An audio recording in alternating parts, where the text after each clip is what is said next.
Telangana assembly సమావేశాలు ఇవాల్టి నుంచి ప్రారంభం కానున్నాయి. ఉదయం 11 గంటలకు గవర్నర్ ప్రసంగంతో సమావేశాలు ప్రారంభం కానున్నాయి. దాదాపు గంట పాటు గవర్నర్ ప్రసంగించే అవకాశం ఉంది. ఆ తర్వాత సభ రేపటికి వాయిదా పడనుంది. ఈ నెల 19న బడ్జెట్ ప్రవేశపెట్టనున్నట్లు అంచనా వేస్తున్నారు.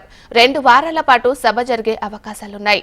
ఎస్సీ వర్గీకరణ, బీసీ రిజర్వేషన్ల పెంపు బిల్లుతో పాటు ఇతర కీలక బిల్లులను ప్రభుత్వం సభలో ప్రవేశపెట్టనుంది. వివిధ అభివృద్ధి సంక్షేమ పథకాలపై సభలో చర్చకు రానున్నారు. అసెంబ్లీ పరిసరాల్లో కట్టుదిట్టమైన భద్రతా ఏర్పాట్లు చేశారు. మరోవైపు అసెంబ్లీ సమావేశాలకు అన్ని పార్టీలు సిద్ధమయ్యాయి. ఈసారి అసెంబ్లీ సమావేశాలపై సర్వత్రా ఆసక్తి నెలకొంది. సమావేశాలకు బీఆర్ఎస్ అధినేత, ప్రతిపక్ష నాయకుడు, మాజీ సీఎం కేసీఆర్ హాజరు కాబోతుండటంతో మరింత ప్రాధాన్యత సంతరించుకుంది.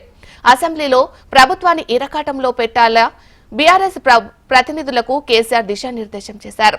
మరోవైపు రాష్ట్రానికి కేంద్రం నిధులు ఇవ్వడం లేదని కాంగ్రెస్ ప్రభుత్వం ఆరోపిస్తుంది. అసెంబ్లీ వేదికగాను కేంద్రంపై విమర్శలు చేసేలా హస్తం, ఎమ్మెల్యేలు, ఎమ్మెల్సీలు సన్నద్దం అవుతున్నారు. గవర్నర్ ప్రసంగం తర్వాత బీఏసీ మీటింగ్ నిర్వహించి ఎన్ని రోజుల పాటు సభను నిర్వహించాలనే దానిపై చర్చించనున్నారు.